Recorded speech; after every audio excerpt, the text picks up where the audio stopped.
अस्सलाम वालेकुम व्यूअर्स, मैं हूं शाकिर सोलंकी। व्यूअर्स, आज इलेक्शन कमीशन ऑफ पाकिस्तान में पीटीआई के खिलाफ फॉरेन फंडिंग केस की समाअत थी और मुस्लिम लीग नून की जानिब से हसन इकबाल ने भी दरख्वास्त दी थी कि इस फॉरेन फंडिंग केस की डेली बेसिस पर समाअत की जाए। तो हसन इकबाल को भी आज तलब किया गया था, हेयरिंग हुई और इलेक्शन कमीशन ने जो स्क्रूटनी कमेटी कायम की थी, स्क्रूटनी कमेटी को ये हिदायत की है कि जितनी भी स्क्रूटनी हुई है अभी तक, जो कुछ हुआ है स्क्रूटनी कमेटी ने किया है, उसकी रिपोर्ट एक हफ्ते के अंदर जो है पेश की जाए इलेक्शन कमीशन में। चीफ इलेक्शन कमिश्नर की सरबराही में इलेक्शन कमीशन ने आज समाअत की। नौशीन यूसुफ जियो न्यूज़ की करस्पॉन्डेंट हैं, हमारी कुलीग हैं, बहुत अच्छी रिपोर्टर हैं। नौशीन क्योंकि इलेक्शन कमीशन को मुस्तकिल बुनियादों पर कवर भी कर रही हैं, आज भी इलेक्शन जो फॉरेन फंडिंग केस की समाअत थी उसमें भी गई थी। नौशीन से हम जानना चाहेंगे कि समाअत में क्या कुछ हुआ। दो तीन और भी इसके साथ दरखास्तें हो गई हैं। एक तो अकबर एस बाबर की अलग एक दरखास्त हो गई है, पिटिशन हो गई है धमकियों की। कुछ और भी मामलात हैं, नौशीन हमें डिटेल में बताएंगी। नौशीन, अस्सलाम वालेकुम। वालेकुम सलाम शाकिर सोलंकी। ये बताएं नौशीन, क्या कुछ हुआ इलेक्शन कमीशन में? बड़े दिनों के बाद समाअत हुई थी, तो कोई खड़तेल निकल रहा है या अभी और मजीद ये इसी तरह ही चलता रहेगा जिस तरह माजी में चलता रहा है 5 साल से? वैसे आज जो समाअत हुई है उससे वैसे हुई तो बड़ी ज्यादा समाअतें थी। आज इकट्ठे ही फॉरेन फंडिंग से मुतालिक जितने भी केसेस थे शाकिर, वो टेकअप हुए थे। लेकिन हाँ। अहम बात यह है कि अब देखना है कि स्क्रूटनी कमेटी की रिपोर्ट में क्या चीजें सामने आई, क्योंकि जो पीटीआई के जो अकबर इस बाबर है, अकबर इस बाबर के वकील, वो तो बिल्कुल सेटिस्फाइड नहीं लग रहे थे और वो कह रहे थे कि बेहतर है कि इलेक्शन कमीशन ही ये गैर मुल्की फंडिंग जो है उसकी पूरी समाअत करे, क्योंकि बात यही है, वो बार बार कह रहे थे 5 साल से ये केस चल रहा है, अभी तक वहीं का वहीं है। तो ये इसके ऊपर थी उनका ये था। ऊपर से फिर आज 4-5 केसेस दरखास्तें थी जो सब लिंक थी। एक तो अकबर एस बाबर को एक धमकियां मिली थी, कहते हैं वो पार्टी की तरफ से उनको धमकियां दी जा रही थी, इस केस को वापस ले लो, उससे मुतालिक उनका केस था, उसकी समाअत थी। साथ ही वो कहते हैं कि इसको इलेक्शन कमीशन हेयर करे इस पूरे केस को, वो भी इससे साथ क्लब था। फिर एहसन इकबाल ने एक पिटीशन डाली हुई है कि इसकी डेली बेसिस पर हियरिंग की जाए फॉरेन फंडिंग केस की, और जल्द से जल्द जो है इसका जो रिकॉर्ड है स्क्रूटनी कमेटी का, क्योंकि वो खुफिया नहीं है, तो उसको ओपन पब्लिक के सामने रखा जाए। और एक और जो केस था वो ये है कि जो मुस्लिम लीग नून है उसके ऊपर भी फरूख हबीब जो पीटीआई के एमएनए हैं उनकी जानिब से केस किया हुआ है कि मुस्लिम लीग नून की भी फॉरेन फंडिंग है। तो ये इकट्ठे मिला के कुछ 4-5 केसेस है। फिर फैसल वोडा की नाअहली की, वो गैर मुल्की शहरी है, उन्होंने ये बात छुपाई थी, ये वाली केस जो था उसकी भी समाअत हुई। वो तो खैर 18 तक एडजर्न कर दी। लेकिन जो पीटीआई की और जो गैर मुल्की फंडिंग केस है उसके हवाले से काफी अहम डेवलपमेंट ये थी कि चीफ इलेक्शन कमिश्नर ने आरडीजी लॉ जो कि स्क्रूटनी कमेटी में भी शामिल है उनको बुलाया और उनसे पूछा कि आप ये बताएं कि आप खत्मी रिपोर्ट कब तक दे देंगे। तो उन्होंने कहा अभी तो काफी काम करना है, अभी तो हमें जो स्टेट बैंक ने रिकॉर्ड दिया उसको भी देखना है, ऑडिट भी करना है हमें इसका सारी चीजों का। तो इसके ऊपर फिर जो जो चीफ इलेक्शन कमिश्नर है उन्होंने कहा कि अहम बात यह है कि आप एक हफ्ते के अंदर तो आप ताजा तरीन सूरत हाल की रिपोर्ट दे देना कि इस टाइम आपने क्या काम किया हुआ है, जो कि डीजी लॉ भी कह रहे थे कि एक हफ्ते के अंदर वो पेश कर देंगे। लेकिन उन्होंने कहा कि फिर हम 4 हफ्तों के बाद रिव्यू करेंगे कि आगे क्या करना है इसी बेस के ऊपर। और उन्होंने कहा हमें उम्मीद है कि 4 हफ्ते में आप लोग फॉरेन फंडिंग केस मुकम्मल कर लेंगे। ये चीफ इलेक्शन कमिश्नर बात कर रहे थे। लेकिन अब अहम बात यह है कि स्क्रूटनी कमेटी कितनी तेजी से कार्रवाई करती है, क्योंकि डीजी लॉ बता रहे थे कि गो की फिजिकल समातें तो नहीं हो रही थी, लेकिन जो स्क्रूटनी कमेटी है वो अपने घर से, मतलब घरों से लोग काम कर रहे थे और काम हो रहा था। अच्छा, अब अकबर इस बाबर के जो वकील थे उनकी जाने से बार बार प्ले आ रही थी, वो कह रहे थे कि जो अहम केस है कि उनके जो मुवक्किल हैं, मतलब क्लाइंट है उनको थ्रेट किया जा रहा है, धमकियां दी जा रही है। तो उन्होंने कहा हमें जी तहफ़्फ़ुज़ फराहम करें, और ऐसी मिसालें मौजूद हैं जब अदालतों ने जो दरखास्त गुजार है उसको जो है दी है, प्रोटेक्शन दी है। तो उन्होंने कहा कि देखिए इतना सारा पैसा आ रहा है अकाउंट्स में इंटरनेशनली और बाहर जा रहा है, और अकबर इस बाबर जो है वो तो पार्टी से एफिलिएटेड है, वो तो पार्टी के रुकन है, बानी रुकन है, और उन्होंने तो वो वाहिद आदमी है जो चाह रहे थे कि शफाफियत हो और शफाफ तरीके से जो इंक्वायरी है पार्टी में कैसे फंड आ रहा है, वो कैसे जा रहा है, तो इसके ऊपर जो पंजाब से मेंबर है उन्होंने एक इंपॉर्टेंट बात की, उन्होंने कहा कहीं ऐसा तो नहीं है कि आप लोगों की आपस की कोई जाती मामले की लड़ाई हो जो मतलब आप यहाँ ला रहे हैं। तो उन्होंने कहा नहीं, जाती मामले की बिल्कुल भी कोई हमारे दरमियान बातचीत नहीं है। जितने भी मुतलका फोरम्स थे जैसे पुलिस है, FIA वगैरह, उनके ऊपर हमने जो है सारी धमकियों के हवाले से जो है कंप्लेंट्स अपनी डाली हुई है।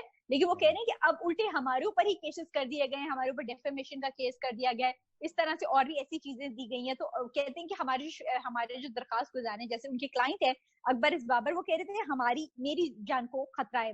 तो इस हवाले से जो फिर ये सारी क्योंकि दरखास्तें खिलाफ की, फिर जो ये बताएं, ये केस है ओरिजिनली जो केस है वो है PTI के खिलाफ फॉरेन फंडिंग का, कि PTI को गैर मुल्की फंडिंग हुई है। अब ये जो इतनी दरखास्तें इन्होंने दी हैं, चू चू का मुरब्बा एक बना दिया गया है, तो ये इसको फॉरेन फंडिंग केस को मतलब इसको कोई असरअंदाज होने की तो कोशिश नहीं है कि इनडायरेक्टली ये फैसल वाडा का अलग कटा खुल गया है, फरूक हबीब का अलग खुल गया है, और अकबर एस बाबर ने अलग फिर दरखास्त दे दिया फॉरेन फंडिंग केस के से हटकर के मुझे धमकियां मिल रही हैं। तो ये चूचू का मुरब्बा बनाने की क्या जरूरत थी? ये आपको क्या नजर आ रहा है?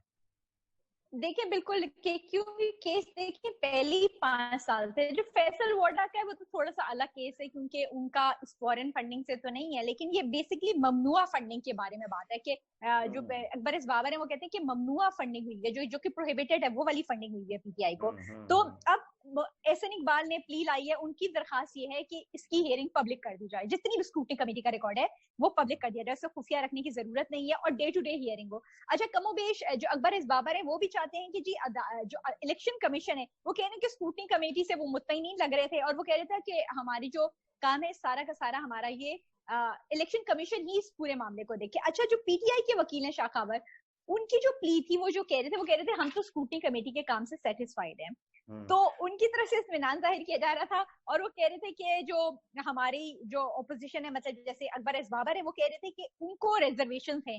तो उन्होंने कहा कि जो स्क्रूटनी कमेटी का काम है वो बार बार कह रहे थे कि तकरीबन ही हमने जितने हमसे सवालात पूछे गए और जो बातें की गई वो सारी की सारी हम लोगों ने जो है सामने कमीशन का जो स्क्रूटनी कमेटी है उसके सामने रख दी गई। अच्छा, फिर उन्होंने एक एलिगेशन लगा दी, उन्होंने कहा कि जो अकबर इस बाबर के वकील ने जो डॉक्यूमेंट्स पेश किए हैं ना स्क्रूटनी कमेटी के आगे, वो अटेस्टेड नहीं है, वो गैर तस्दीकशुदा है।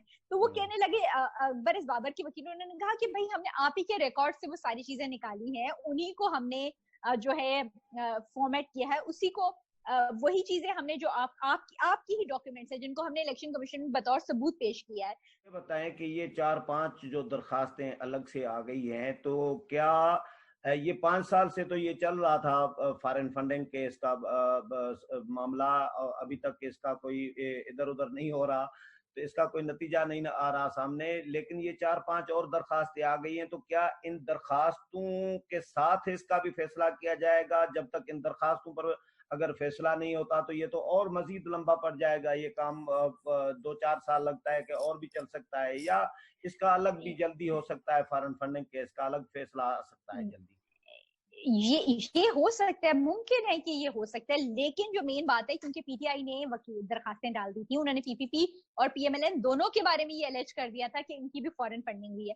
गो के आज PMLN के जो वकील हैं जहांगीर जदून, उन्होंने इलेक्शन कमीशन के सामने पेश हुए, एहसन इकबाल खुद भी पेश हुआ, उन्होंने कहा कि हमारे ना तो कोई गैर मुल्की अकाउंट्स हैं और ना ही हमें कोई फॉरेन फंडिंग हो रही है। तो उन्होंने तो कैटेगोरिकली डिनाई किया, उन्होंने कहा उनका तो खैर जो PMLN का केस था उसकी तो 23 तक समाज आगे चली गई है, लेकिन जो मेन बात यही है कि अब 3-4 हैं। अब PTI की कोशिश है कि नून लीग और PPP भी फंसी रहे, और नून लीग की कोशिश है, PPP की भी कोशिश है कि अलग से करके PTI वाला केस जो है वो इलेक्शन कमीशन में, जैसे वो बार बार इसीलिए प्ली ले रहे हैं कि PTI का केस अलग से सुन के जो है वो फैसला कर लिया जाए। लेकिन चूंकि आप देखिए 5 साल से केस उलझा हुआ है, अब मजीद रिकॉर्ड्स आ गए, स्टेट बैंक ने अकाउंट दे दिए PTI के हवाले से, उनके कुछ ऐसे अकाउंट्स हैं जो कि उन्होंने कहा वो PTI से लिंक्ड है, तो वो भी आ गए, उनकी भी स्क्रूटनी होनी है। अच्छा, अब इतना बड़ा पलंदे पे पलंदे, दस्तावेजात पे दस्तावेजात कंटिन्यूअसली आ रहे हैं, हर दफा आ रहे हैं, तो अब स्क्रूटनी कमेटी तो इतने ज्यादा डॉक्यूमेंट कैसे जायजा लेगी ना, तो ये वाली पीटीआई भी ये वाली बात करती है कि जी इतने रिकॉर्ड्स है। अच्छा मजे की बात है कि टाइम चाहिए, वो टाइम बाय भी करते हैं। इंटरेस्टिंग बात यह है कि आज जो पीएमएलएन की तरफ से बात की जा रही थी वो ये कही जा रही थी, बैरिस्टर जफरुल्लाह उनकी तरफ से पेश हुए थे हसन इकबाल की जानिब से, और उन्होंने कहा कि असल बात यह है कि हम रिकॉर्ड में एक चीज दे चुके हैं माजी में कि नवाज शरीफ का जो केस था उस केस के अंदर 40-50 दिन कितने दो महीने के अंदर अंदर स्क्रूटनी कमेटी ने पूरे का पूरा फैसला कर लिया था, यानी केस पूरा सुना देखा और पूरी पूरी पूरी पूरी स्क्रूटनी हो गई थी। तो उन्होंने कहा ये तो हमारे आगे प्रेसिडेंट है, मतलब एक मिसाल मौजूद है कि एक्स प्राइम मिनिस्टर का इतनी जल्दी केस सुन के फैसला दे दिया गया था। तो इसी तरह जो पीटीआई का 5 साल लटकाने की क्या जरूरत है, अब आ जाएगी। लेकिन अब देखना यह है कि 4 हफ्ते बाद जब इलेक्शन कमीशन दोबारा इसका जायजा लेता है तो फिर वो क्या कहता है, क्या वो मांगेगा कि जी अब आप हतमी तौर पे रिपोर्ट सबमिट कर दें। अब जब रिपोर्ट सबमिट होगी तो क्या उसमें इतने ठोस शवाहिद होंगे कि इसके खिलाफ जो पीटीआई के खिलाफ फैसला चला जाए। लेकिन फिर वही वाली प्ली आ जाती है पीटीआई की तरफ से कि ज्यादा से ज्यादा क्या सजा हो सकती है, जो अकाउंट से उनको मुंजमद कर देंगे। अच्छा ये बताएं कि हसन इकबाल, अब इसकी समाअत केस की कब होगी? और हसन इकबाल की दरखास्त तो ये थी कि डेली बेसिस पर समाअत की जाए, तो ये डेली बेसिस पर होगी या फिर कुछ दिन का वक्फा दे दिया गया है? नहीं, बैरिस्टर जफरुल्लाह जो थे ना उन्होंने कहा कि आज वो हसन इकबाल की तरफ से पेश हुए। उन्होंने कहा कि ये केस आज ही मुझे मिला है तो मुझे भी तैयारी करनी है इस हवाले से, तो आप मुझे थोड़ा सा टाइम दें, क्योंकि वो उनकी प्ली यही है ना कि रिकॉर्ड जो है उसको पब्लिक कर दिया जाए। और फिर वो ये भी कह रहे हैं कि 4 हफ्ते के अंदर अंदर स्क्रूटनी कमेटी जो है वो अपना केस वो जो अपनी चीजें हैं वो मुकम्मल स्क्रूटनी कमेटी के डॉक्यूमेंट्स जो रिकॉर्ड है उसको सामने ले आए। 4 हफ्ते के अंदर अंदर जो हियरिंग है वो मुकम्मल कर ली जाए। फिर वो ये भी कह रहे हैं कि इलेक्शन कमीशन ही इस केस की हियरिंग करे और डेली बुनियादों पर हियरिंग करके इस केस को जो है को सुना जाए। तो उसके ऊपर फिर आज उन्होंने क्योंकि मोहलत मांग ली थी तो फिर 23 तारीख तक ये केस जो है ना एहसन इकबाल वाला जो था, एहसन इकबाल वाला था वो मुलतवी हुआ है। लेकिन जो फारूक हबीब की एक और एप्लीकेशन है वो है कि पीएमएलएन जो है वो फॉरेन फंडिंग ले रही है, वो भी आज थी, वो उसके ऊपर भी कोई खास पेशरफ नहीं हुई। और उसका जो वो भी है वो जो 30 जून तक चली गई है।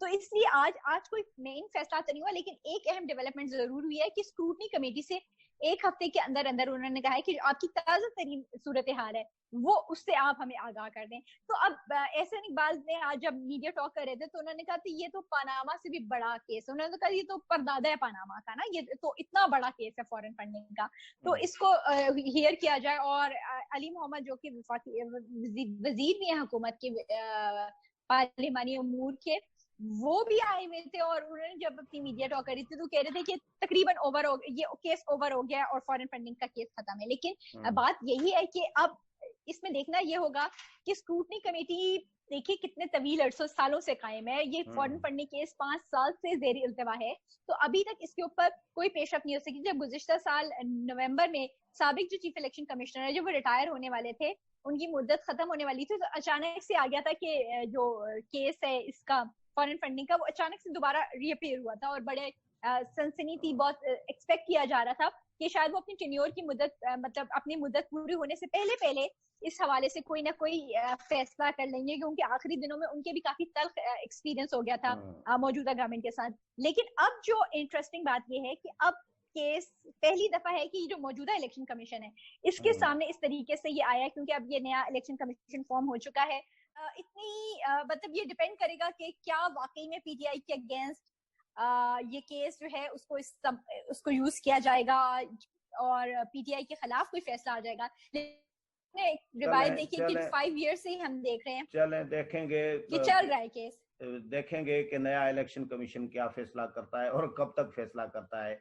बहुत शुक्रिया नौशीन। व्यूअर्स, नौशीन ने इलेक्शन कमीशन में जो आज समाअत थी इसके हवाले से डिटेल बताइए, डिटेल हमारे साथ शेयर की है। उम्मीद है प्रोग्राम पसंद आया होगा। अगले प्रोग्राम में फिर मुलाकात होगी, तब तक इजाजत चाहता हूँ। अल्लाह हाफिज।